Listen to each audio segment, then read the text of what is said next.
All right. Welcome back everyone dito sa latest episode ng The Deep Dive. Mukhang medyo kailangan natin from bunker na, di ba? Sir Ronald, nasa ano ka na ba? Nasa Hong Kong ka na ba? Because suddenly everything came together, no, Sir Ronald. Parang nasa Macau si Harry Roque na malapit sa Hong Kong. Biglang si Digong nasa Hong Kong. Biglang mukhang bati si Digong ay medyo inaamin niya na mukhang this ICC thing finally could be happening na, no? So, obviously, we're going to discuss different scenarios. One scenario is, I call it the Assad scenario, yung tumakas na, na-leak na sa kanya, babaksak na yung ano mo, mauna ka na. And of course, that scenario has its own implications. I don't know kung pwede pa siyang huliin pa sa Hong Kong or kung tatakas sa China. But for me, just the fact that Digong could face exile, that could have implication for Sara impeachment, for the elections and everything. But the other thing is, of course, Digong also could come back and try to have a showdown, right?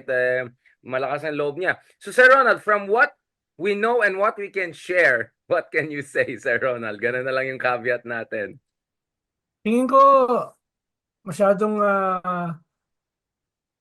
masyadong overrated yung trip ni Digong sa Hong Kong. Tingin Mm, ko nakita lang sila ni Harry Roque sa Hong Kong Disneyland. right. Andun sila ngayon eh. Nakita ko sila sa Disneyland, no? Nakasakay sila sa Chubibo, no? Silang dalawa, no? Tingin ko ay una ay marami na nakakaalam. Hindi naman ganun karami. Meron ng mga nakakaalam nito 4, 5 days ago. Tapos, mga 3, 4 days ago, may nag-inform na kay Digong, no, from the Interpol.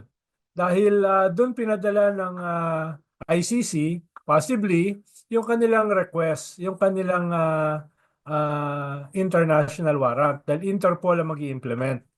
Eh alam mo naman na yung Interpol ay composed of different countries. The biggest police force in the world is China. Yung China, merong senior position sa Interpol. Kaya sila yung isa sa mga unang nakaalam dito sa possible na warrant ng ICC. So, hindi malayo na in-inform nila si Digong dito sa China warrant na pang ito. nag-leak. Oh, lalo na kasama ni Digong si General Monteagudo sa Hong Kong. Right. General Monteagudo ay yung kanyang intelligence chief nung siya ay presidente.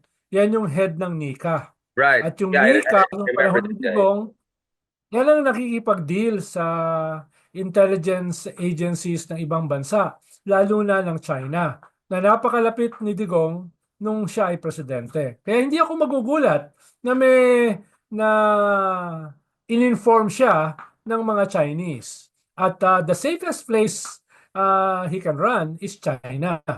Huwag mong kalimutan, Hong Kong is under China. Kahit kunyari autonomous, no? Kaya doon talaga siya pumunta.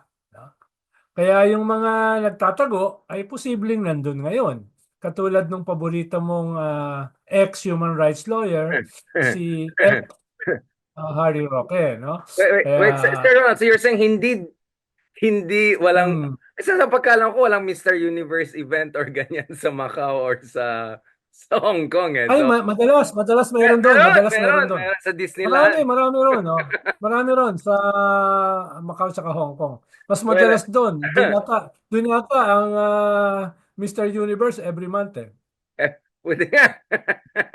Parang ibang Mr. Universe yata, alam mo, Sir Ronald, mamaya i-text mo na lang sa akin yung details, hindi pa ako informed Oo. masyado. No, but going back to Oo. this, Sir Ronald, so what you're saying is that it's more likely na his patrons in China who have a lead within the Interpol leak this than maybe people within the Philippines leaking it to him para lang umalis ka na dito para wala nang gulo. Kasi 'di ba, if our operating assumption is conflict avoidant itong administration, at the same time they want to get rid of Duterte, the best case scenario for them is, to essentially tell Digong, oy, bago ka na ma-arrest, umalis ka na dito, doon ka na, wag ka na bumalik, 'di ba? And then from there you can get things going, right? That's Because a otherwise you'll distinct, have a Kiboloy situation and times 10 probably even, considering yes, Digong's stature and all. yes. That's a distinct possibility.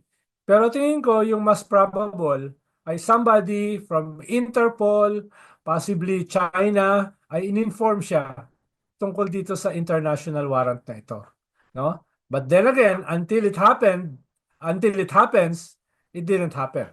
So, Yeah, of course. hintayin natin today at saka bukas, no? Yeah, as Dahil of this, as of this, ay like, binanggit natin last year, September yan eh. wag mo na i-remind kasi baka ma-fake news na naman tayo sa TRICOM. Sabi ko nga sa mga kaibigan natin, huwag kayong excited masyado. No, I mean, just to be clear to people, of course, ICC is very secretive dito sa kanilang investigation. So it's never easy to get 100% confirmation kasi alam nila ini-infiltrate sila ng intelligence agency. Whether Tsaka it's it is called, tsaka it has 124 member states. Mismo yung board ng ICC ay iba't ibang mga bansa. So hindi ganun kabilis gumawa ng desisyon ang ICC. Usually nga, ang sabi natin ay 7 years yung usual na panahon from the start ng kaso until sa preliminary investigation. Kaya nandun naman tayo. Tayo lang, we were hoping na mas maaga slightly sa earlier. 7 years. Oo. Oo. Although Pero we foresaw naman the possibility of this coming during the elections and adding a kind of a complicating yes. dimension to this. Pero ako kasi, with the ICC issuing warrants of arrest for Putin just months into war in Ukraine, just a year into the conflict into Gaza, the idea of us waiting, I don't know, a decade or years more, and then you already had ICC issuing sa Taliban. When did the Taliban come to power? 2021. So Yes. if you want Yes. to talk about atrocities, all of these things are they came after, right? Antecedent. They came after the alleged crimes and mass atrocities under Duterte. So let's be honest, we were quite still disappointed with the quote-unquote sluggish Yes. pace, sorry. Pero kaya nga ako, kasi may nakausap tayo sa Hague last year, kinonfirm ng tao na there's a communication with the Philippine government. They're trying to convince the Philippine government. So ako, my plausible explanation is we didn't control the Philippine side of this equation because for all we know, the ICC wanted to have some degree of cooperation with the Philippine government before they move ahead. Since Putin, Netanyahu, those cases seems to be far-fetched. Forget about the Taliban leaders hiding in the caves. I don't know, Tora Bora, whatever. So siguro yun yung for me the reason explains why medyo tumagal ito ng konti than we Saka expect. may hesitancy kasi yung ating gobyerno dahil halimbawa, umalis tayo. 'Di ba? Umalis tayo nung nagsimula yung preliminary examination noong 2017, 2018, 'di ba? Umalis tayo eh.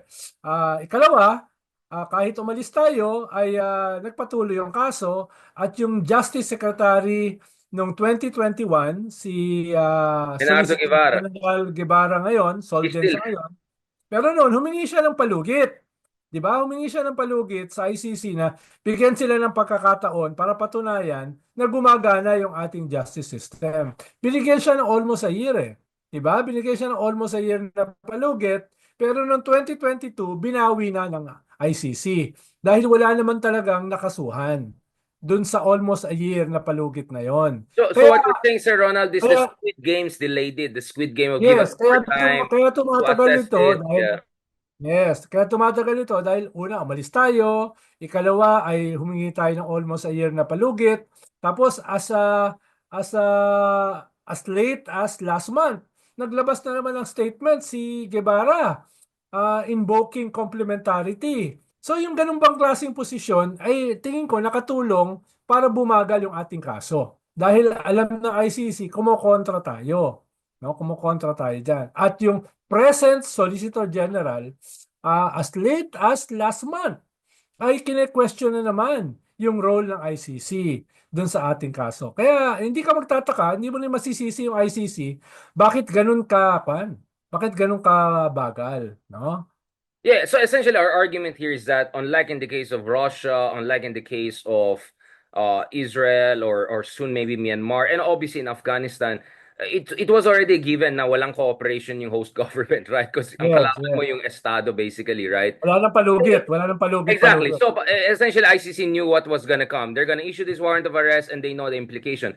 In the case of the Philippines, ang argument mo is the reason I'm speaking English, Sir Ronald, kasi meron tayo sa Twitter, may mga foreign journalists tayo and friends na nakikinig din.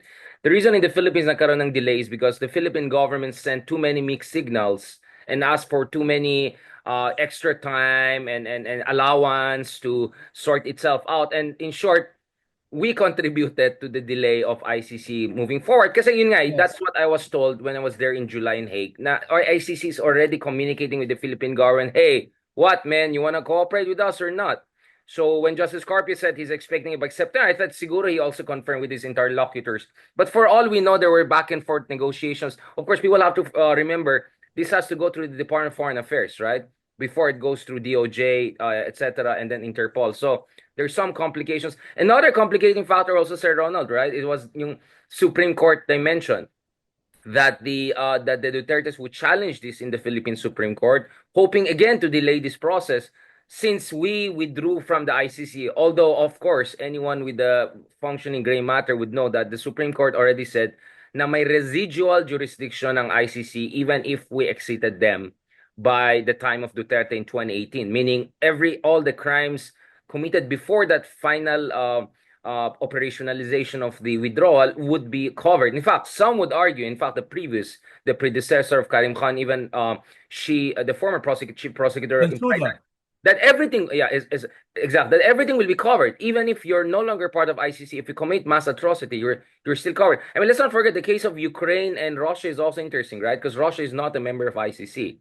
Last time I checked, I don't think Afghanistan is a member of ICC too. So in short, our case is really complicated kasi it's half in, half out. And then you have BBM, Marcos Jr., who's like the most, like sending 10 different mixed signals. So in short, we have ourselves to blame for the extra delay, I would say. I would still say extra delay because I always Yeah. felt the ICC had to come in much earlier. But I think what you're saying, Sarah, is the extra delay. Now, let's go to the implication. Assuming this is the case that ICC maybe within the next 24 to 48 hours is going to formalize this. You already have Rappler, you already have Manila Times, even Manila Times, which of course, back in the day, they put you on the Matrix, right? This is the same newspaper, right? Sir Ronald, you were in the Matrix with Jollibee and Gretchen Ho and our friends. I didn't. I didn't. Exactly. And I was not on that Matrix, which pissed Oo. me off. Like, Hindi ka privileged eh. I was not important enough, apparently. Sir Ronald, going back to this, are we saying that if this is true, is it possible? Sa tingin mo, will Duterte stay in Hong Kong na lang and try to figure out? You just said kanina, his former Tingin ko, intelligence chief is there. tingin ko, Harry tingin ko, Roque could be there, yeah. tingin ko si Digong will stay there for a while. At habang i-explore nila yung mga legal at saka political remedies, halimbawa yung nabanggit mo sa Supreme Court, no? Mag-i-stay siya ron dahil hindi niya alam ano yung mangyayari. No? Ano yung mangyayari. Pero kahit mag-file sila sa Supreme Court, ay nagsabi na yung Supreme Court last December 2021 unanimously na the ICC has jurisdiction. No? So, kakainin ng Supreme Court yung sarili nilang unanimous decision last December 2021 kung babawiin nila yan. Kaya tingin ko medyo uphill yung mga Duterte sa ICC, sa Supreme Court kahit karamihan sa Supreme Court ay appointed ni Digong. No? Kahit karamihan ng justices dyan ay appointed niya. Kaya maghihintay muna siya. Although, meron ding small possibility na itaob niya uli yung lamesa. Bigla siyang bumalik dito. That's my point. He will go like Merong berserk. several 100,000 na naghihintay sa kanya sa airport. Tapos, yung magkakreate siya ng spectacle, napoposasan siya, pagdating o huhulihin siya sa airport. And then, yung matagal na nilang plano na trigger can be this, no? Para sa isang uprising or mutiny. So, that is also a distinct possibility. Bagaman, ang tingin ko, that is much lesser. No, yung possibility tingin ko na mas malaki ay they will wait out itong mga gagawin nilang mga legal and political remedies habang naghihintay sila, kumakain sila sa Hong Kong na masarap na pagkain at sasama sa Disneyland, no? Habang Right. naghihintay sila, lalo na sabi ni Digong sa Quadcom last year ay wala siyang pamasahe from Davao to Manila. No? Kaya Kawawa naman. ngayon, ang buong pamilya na lang niya ang pumunta sa Hong Kong. No? Kaya, at sinabi rin ni Digong last year na kung magsaserve ng warrant sa kanya sa Davao, ay imamassacre niya yung ICC na magsaserve ng warrant, no? At maghaharakiri siya pagkatapos, no? Ang problema, baka nakalimutan niya na yung magsaserve ng warrant ay hindi naman ICC at saka Interpol na magpaparachute sa Davao. Ang magsaserve ng warrant ay yung Philippine National Police. Mga Pilipino na miyembro ng Interpol. So yun ang kanyang imamasaker, Um, no? Sir, before we get too bloody and all, I'm still in the Disneyland mode. Let's talk about this. If you are Rodrigo Duterte right now, right? You're saying you're at the crossroads, right? One is suddenly go back Philippines with ano neck brace and like in wheelchair and then look like frail and weak, which he quite really is. I mean, he's pretending otherwise, and then expect that he'll get the same reception he got in Hong Kong when a lot of our kababayans love na love siya. I always say yung mga kababayan natin na love sa Digong, sana you spend more time here in the Philippines back in the day, especially with, close to Kian de los Santos and close to the 20, 30,000 victims of EJK. And maybe we can discuss your love for Digong, hindi yung love based on what you see online and YouTube. I love our OFWs. There are a lot of OFW friends we have that are critical of Digong, that they want different Philippines. What I'm saying is that I just hope some of our OFWs who are like all over him and shouting, treating him like a Hollywood celebrity. I hope they spend more time with Kian de los Santos family and the hundreds of children who were allegedly massacred in the so-called drug wars of Duterte. Yun lang. But going back to this, Sir Ronald. Oo, napanood mo ba yung video na nung dumating si Sarah sa Hong Kong, maraming sumisigaw, Sarah impeach, Sarah Bakit? impeach. Ibig Parang, sabihin, hindi naman lahat ng OFW ay pro Duterte, no? yes, I'm talking Dahil, about that specific subsection na parang DDS pa rin hanggang ngayon as if nothing happened. As if, yeah, dahil dramatically, bumaba naman talaga yung kanilang approval rating from a high of 93% to a low of 50%. Pero malaki pa rin yung 50%. Mas mataas pa rin yan kaysa sa approval rating ni Bongbong na medyo bumaba because of the budget brouhaha, di ba? Yun ang nangyari. Kaya if I were Digong, I'm almost 80 and not too healthy, I will go out with a bang. Bigla akong uh, bigla akong babalik dito, no? Arrest me, kill me, no? 'Di ba? Darating ako rito. Tapos ang beneficiary si Sara.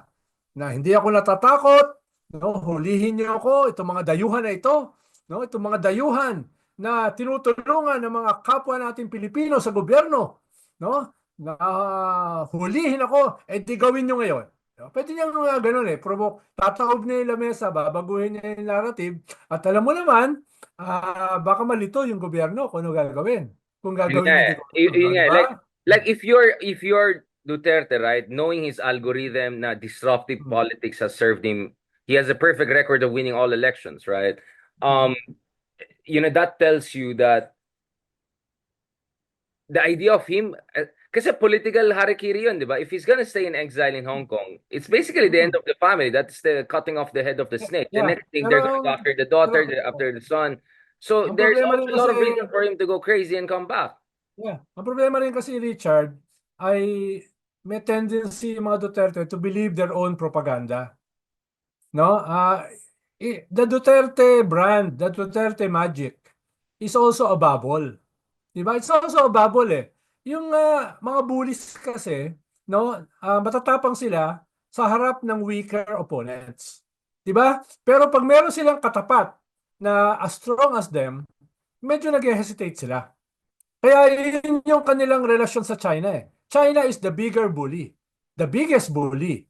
Kaya hindi sila makaporma pagdating sa China. Pero pagdating ngayon sa mga may hirap na 35,000 na pinatay nila extrajudicially, no? Ang tingin nila they can get away with it.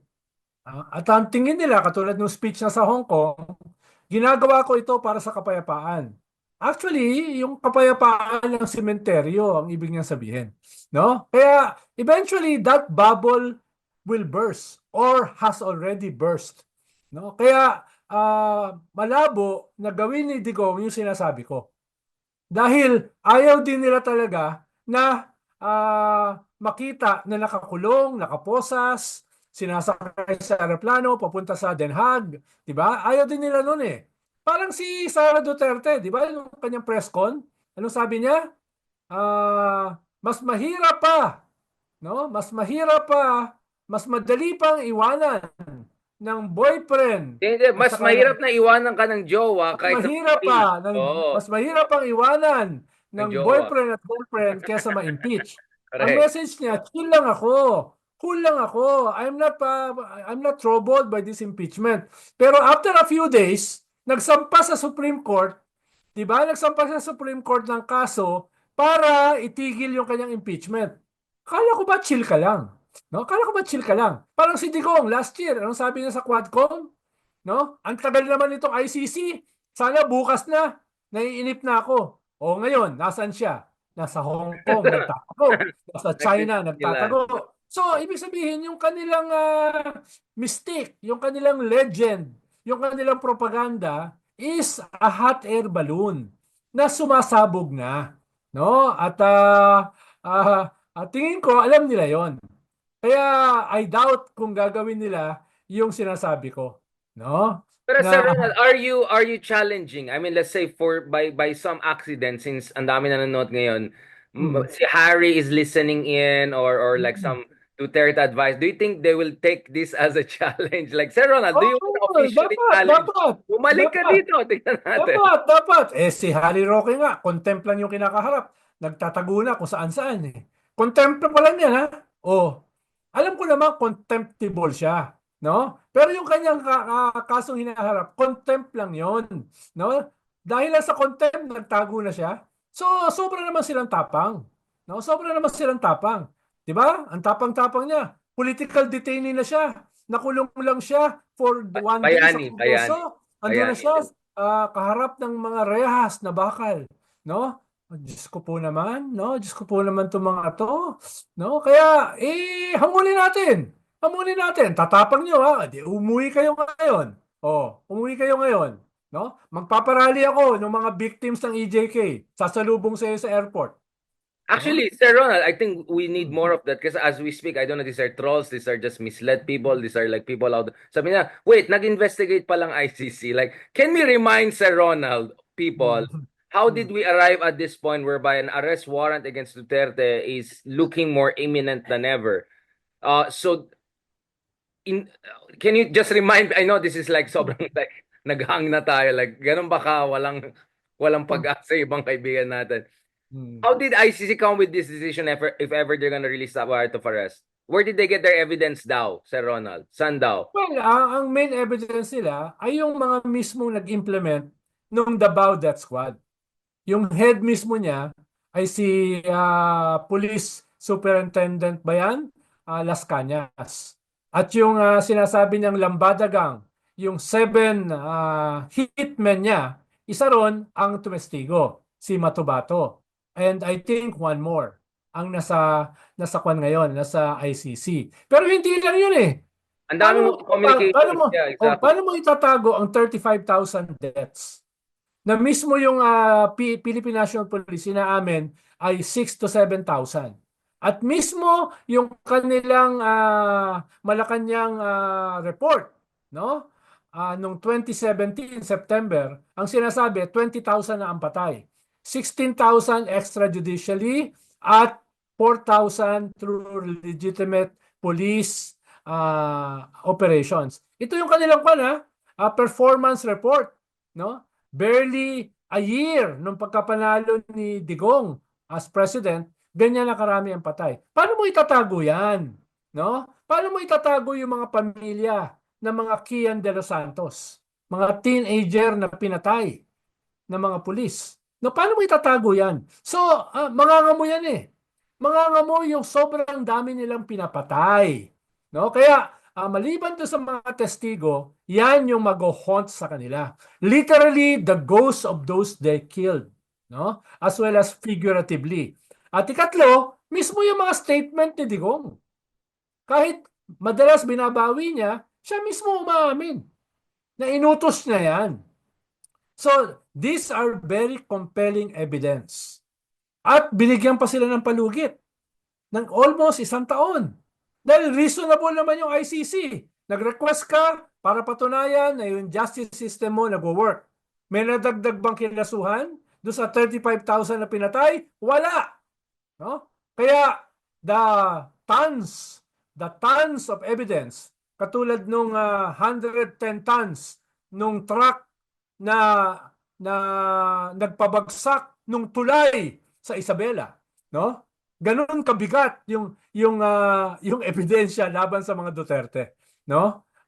Yung Ilocano rin ang Isabela, di ba? Ilocano rin. Oh, Yes, yun. yes, yes, yes. Oh, yun. So yung iconic bridge na bumagsak dahil sa tone-tonelada daw na truck. Ganun din yung tone-tonelada na ebidensya laban sa mga Duterte. But just speaking, Toneda, di ba sabi ni Camille Villar, drive safely ba? Or Yeah, yeah, right. DPWH secretary. Sino ba yung secretary ng DPWH noon? Exactly. Like, yung mga bridge na yun po ay hindi lumitaw out of nowhere in the past 2 years. Oh, Medyo 10 years na po siya binield. 6 yes. years noon ay Digong's administration. 90% ay nabuo. 90% Digong's legacy. Yeah. Huwag natin kalimutan. Oo. So, Build. build. Kasabay ng kill. Buti nga, and hugot, like, baka mahirapan, baka maano tayo dyan, makasuhan tayo. Ano daw, kakasuhan daw ako ni, sabi ni, ang pangalan niya, ni, I forgot, si, Guanzon. Nagalit Guanzon, siya kasi no? sabi ko, Yari ka dyan, no? sabi ko kasi, bakit Kibuloy na supporter ang nakikipicture ko? Hindi naman na-gets ang satire, masyado naman ang kaibigan natin. Yari ka dyan. Sir Ronald, Sir, hawaii mo lahat, huwag lang si Guanzon. parang you're not helping, Sir Ronald. Dami mo hinamon, Sir Ronald, balikan natin ito. If you are Digong and looking at the case of Kibuloy, will you feel less safe or not? In a sense that quite effective yung nangyari kay Kibuloy, di ba? Despite all the drama and all of the pusit games and all the Davao strategy, tactics, and meron pang Davao School of Constitutional Law na may kung ano-anong sinasabi na meron siyang warrant of arrest pero hindi search warrant, so hindi siya pwede makapasok na wala like yung kung ano-ano. Is the Kibuloy case actually a warning shot to Duterte na you're actually very vulnerable? In short, yun ang tanong.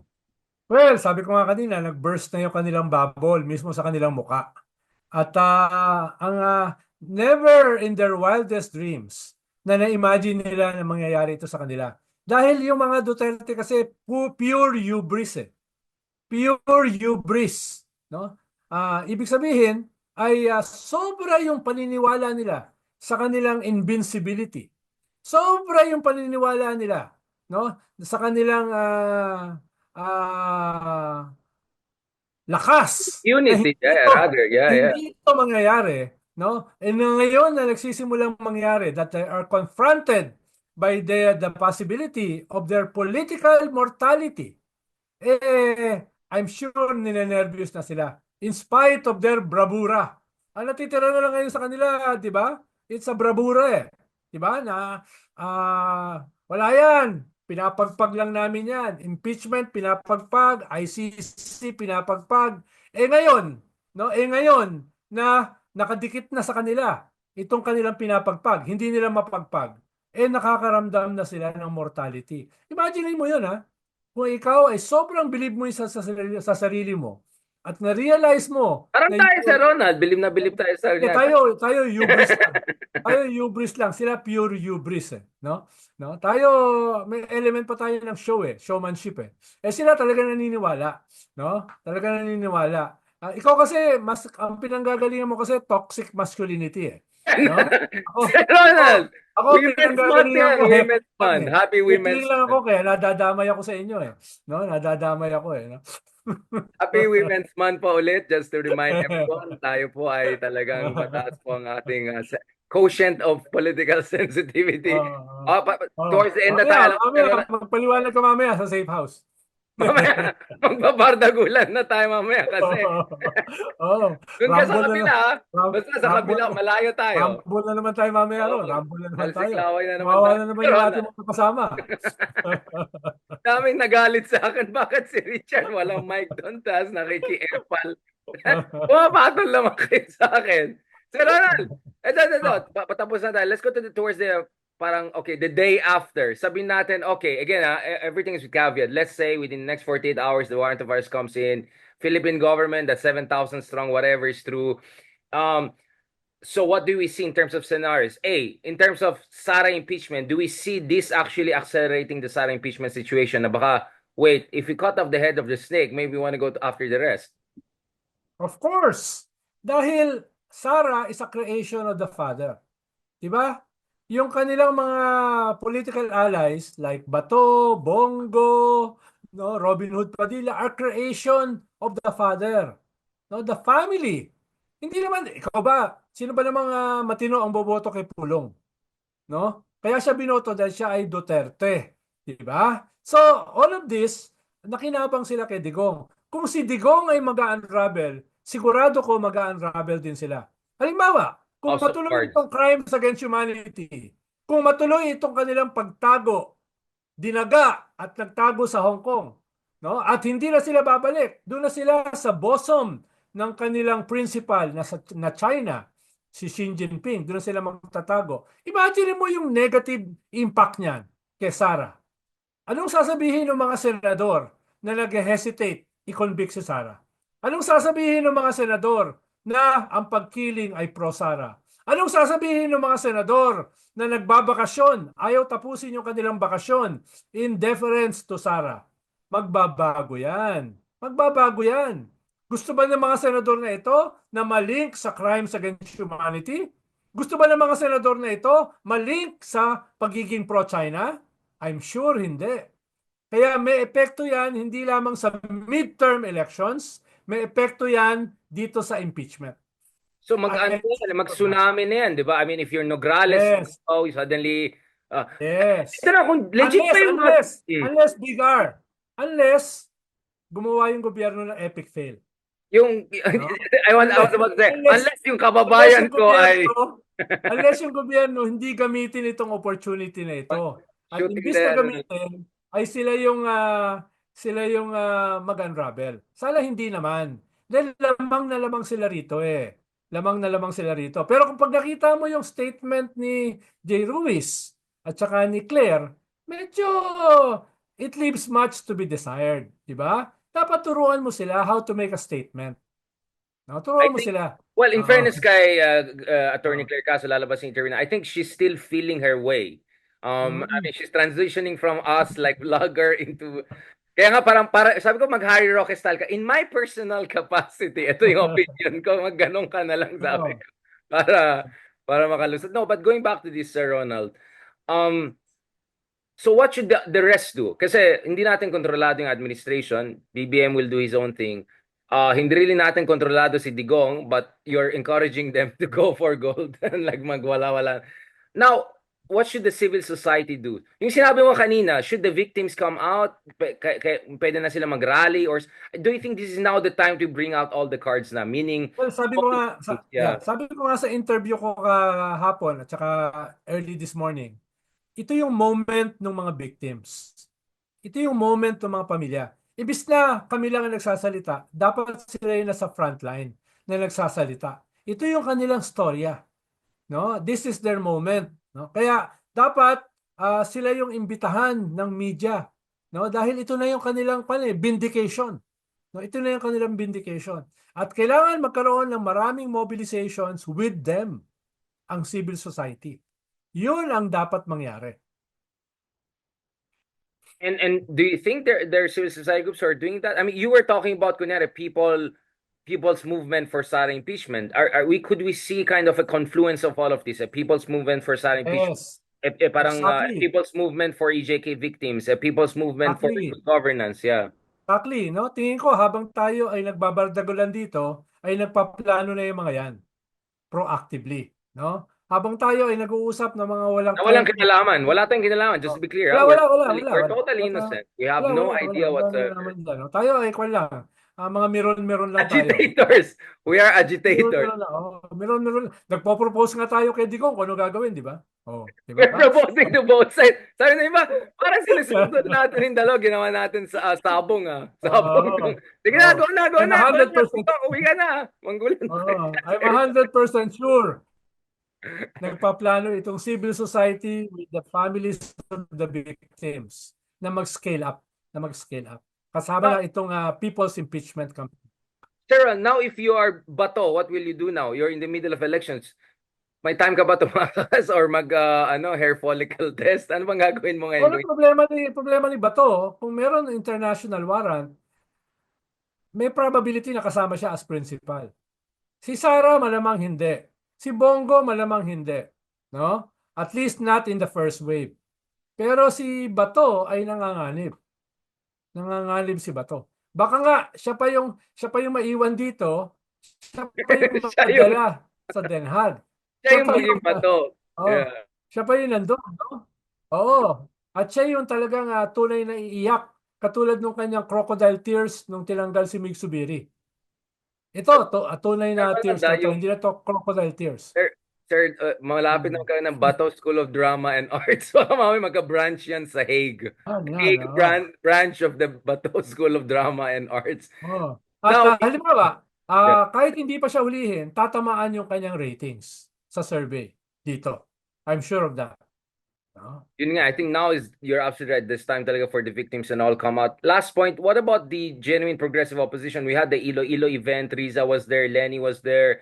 Franklin Drilon always was kind of like a show of united front. We're seeing more of those congealing and all. Do you think, Sir Ronald, now it's time also for that traditional opposition, let's just call them, to come all in out in support of ICC if ever the warrant of arrest come out? What should our friends do? Yung mga people who see themselves or are truly progressives, whether liberal or progressive as in center left or left, should they all come out and fully in unison support the ICC movement na ito na dapat yung focus?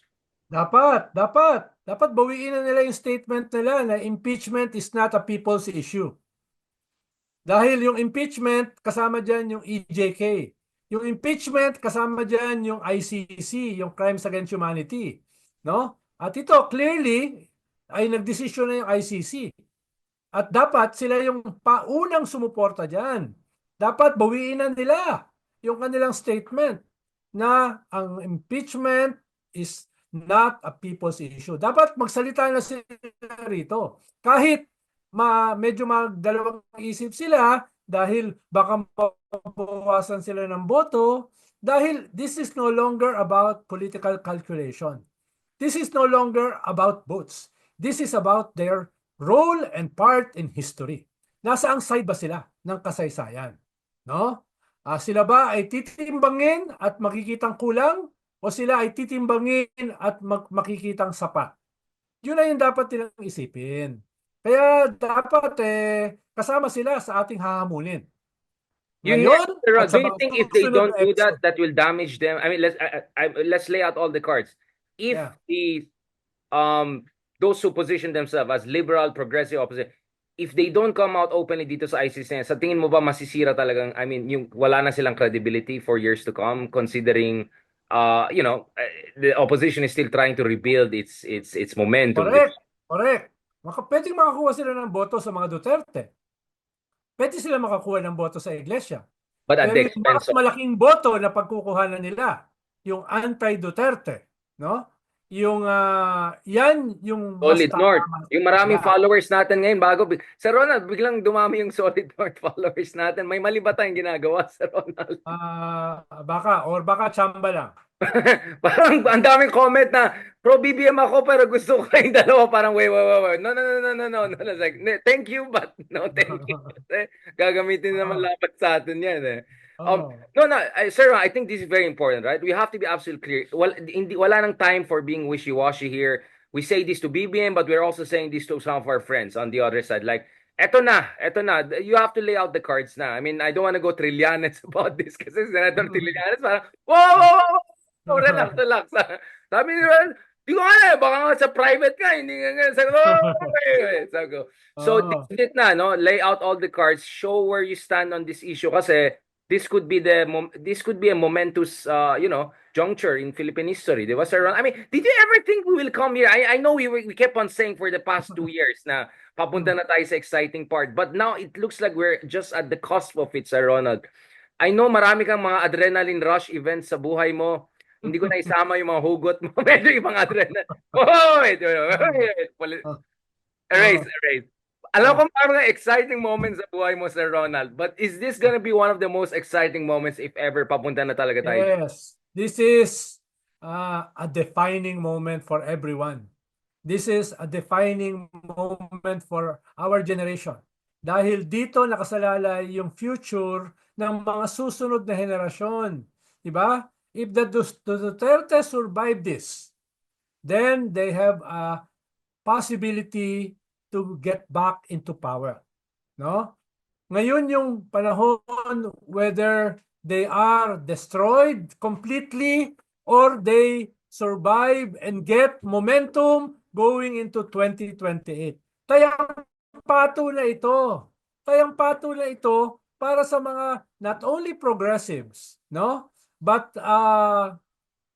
those who support democracy, rule of law, no, sustainable development, everything na positibo sa ating national narrative ay dapat itaya na ngayon. Laban dito sa mga recidivist elements na ito, no? Dahil kung hindi natin 'to gagawin, no, the future will not only be bleak, the future will be doomed for our future generation. Kaya very defining ito. Ang tawag namin dito sa kalsada, tayang pato. Taya mo na lahat, no? Kaya yung mga nagbabasilate na ang basihan nila ay yung political calculation ng boto, no? Ay huwag kayong pumunta sa ganyang klasing side of history. Iko-condemn kayo forever. Huwag niyong kalimutan. Lalo na yung may mga apelyido na pinoprotektahan. No? Yes, Mahiya ayun naman yun. kayo. No? Sir Mahiya Ronald. naman kayo. Kaya nga hindi ko Oo. binanggit eh. Oo. No? Eh, Mahiya naman hindi ito kayo. yung nagma-microblade, just to be clear. Kasi baka mag-feeling siya na Oo. kailangan din niya. Hindi si microblade boy yan. Just to be Hmm. clear. Sir, Ronald, ito na talaga, last na last. Kasi di sinasabi na, marites na naman tayo, hindi tayo totoong expert. Okay, so let's show them what kind of expert we are. Okay, so what is the best case scenario? What is the worst case scenario and what is the most probable scenario? Ganun na lang para maging analytic tayo. Kasi, of course, nothing is 100%. We cannot say anything for sure. Obviously, may pagka-normative advocacy din yung mga sinasabi natin minsan here, especially si Sir Ronald. Ako, very balanced ako, very malasado. Um, Kasi nga. Sir Ronald, what is the Oo. worst case scenario that could happen here? And then what is the best case scenario? And what do you think is really the more probable one? Again, this is probabilistic analysis. So, ito na, expert na tayo. Hindi na tayo, ano. What is the Well, worst, the best, worst and case probable? scenario, no, sabihin, gamitin ito ng mga Duterte na sila yung mga martir. No? Sila yung martir, no? Pinapapasok ng ating corrupt na gobyerno yung mga dayuhan para sila ay tugisin dahil hindi sila kayang tugisin ng ating sariling gobyerno. Yung ganyang klaseng narrative gagamitin nila to generate sympathy and support, no? Yan yung best case scenario para sa kanila. Ngayon, yung best case scenario naman para sa atin ay lahat itong mga binabanat natin sa kanila ay ngayon maging reality. Yung lahat ng sinasabi natin, crimes against humanity, no, traitors na mga pro-China, no, mga billionaires na tinatago yung kanilang ninakaw, ay ngayon nandito ngayon, no? Nakaharap sa ating mga mata, stark naked, yung kanilang betrayal, yung kanilang corruption, yung kanilang immunity, yung kanilang mass murder, nandito ngayon, gamitin na natin para kumbinsihin yung mga nagbabasilate, para kumbinsihin yung naniniwala pa rin sa kanila na ito yung inyong sinusuportahan. These are the monsters you thought were your heroes. Yun yung best case scenario. At i-condemn na sila ng a large part of our population. Linking all these issues together. China, tokhang, corruption, impunity, etc. No? At gamitin na ito as the main decisive blow against the Dutertes. No? And what is the most probable scenario? Somewhere in between. I think most Hmm. like it's Well, somewhere. kung advisor mo yung si Claire at saka si Ayan JP. naman tayo. Sir Ronald! Sir Ronald! Parang nainggit ka Oo. yata nung sabi ko Oo. magta-tandem na rin kami ni RN, Oo. kami ni Ako kasi, Claire. ako kasi hindi ako tatanggapin as an advisor eh. Kaya ikaw na lang mag-advise. No? Kasi Para, hindi pero, kasi pero maganda rin ito para sa progressive movement. Dahil sila, exactly. sila naman ang nag-take ng cudgels dito eh, di ba? For more than 2 years. So, mag-playmaking na yung progressive movement. Yung mga nag-file ng impeachment, mag-claim making na. Yung dating bumabanat kay Digong, mag-claim making na. Hindi ko lang alam kung makakapag-claim making yung bahagi ng progressives na sumuporta kay Digong when he won as president at sumama sa gobyerno ni Digong for 2 years. Hindi ko lang alam kung makakapag-claim making yun. Pero But I think pwede I mag-claim think making. kaya nga officially gusto ko na talaga mag-launch ng Move Forward Party sa Philippines kasi Yan. literally Oo. parang yung Oo. sa Thailand kasi parang literally gusto ko na mag-move forward na tayo kasi ayoko na relitigate ng lahat ng mga Pwede naman mag-move forward eh. No? Pero dapat may summation. no, Kailangan post-mortem. may Lahat assessment. tayo Kung kailangan hindi, ng post-mortem. kung Yeah. hindi, parang kaladkad mo yan na parang kadaber na nangangamoy na nabubulok. Diba? Para maiwanan mo yung kadaber na yan ng iyong support kay Duterte, aminin mo na nagkamali ka. Diba? Kailangan may ganong klaseng self-criticism. Na official hindi yung pabulong-bulong lang. Ay, Ayun lang. Richard, Or nasa Richard, podcast lang ni nagsisi kami. Hidarian. Oo. Richard, nagkamali kami. No? Dapat medyo ka naman. Right. Medyo may ganung klaseng summation. And then we can move forward. Pwede na silang sumama sa iyong Move Forward Party. Party. Yeah. No? Future forward, move forward. No, honestly, sabi ko Sir Ronald, it's an anomaly na wala pa tayong ganyan sa Pilipinas. Si Macron nagkaroon ng On March, si PITA Hmm. nagkaroon ng Move Forward, Future Forward. May bago na ulit pangalan nila kasi they keep on getting banned but they keep on coming back even stronger. No? So, Yes, dapat yes. ganun na rin tayo sa Pilipinas. Malay Tama. mo, malay mo may Yeah. mga nag-uusap na tungkol dyan for 2028.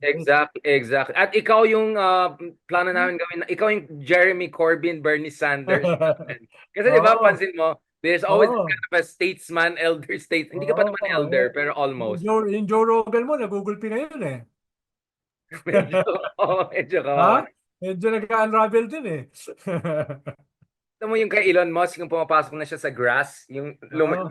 nagtatago na siya sa Tapos grass. may dalang chainsaw. Ayan tayo. Okay, sir, I know marami kang gagawin and I'm gonna see you. Oh my God, ang tagal natin hindi mag-meet. In 2 hours, I'll In a see you few and hours. discuss In this a few more. hours. Oh. In 2 hours, Okay. I'll see you again. Wala na ba sila, Salamat, wala Sir na ba Ronald. sila ibang, wala na ba sila ibang maimbita? Actually, yun nga ang pansin ko. Bakit si Ronald parating imbita? Dapat ako lang, charot. Yeah, on that note, salamat, Sir Ronald, and talk to you Salamat. really soon. See Salamat. you. Parang makikita kita everyday eh. Parang, Parang ayaw mo yan. parang Hindi yata natutuwa, you must pero be doing something wrong, no? you must be. Or baka wala talaga silang mahanap na iba. Like, tayo lang pumapatol. Salamat, Sir Ronald, and talk to you soon. Okay.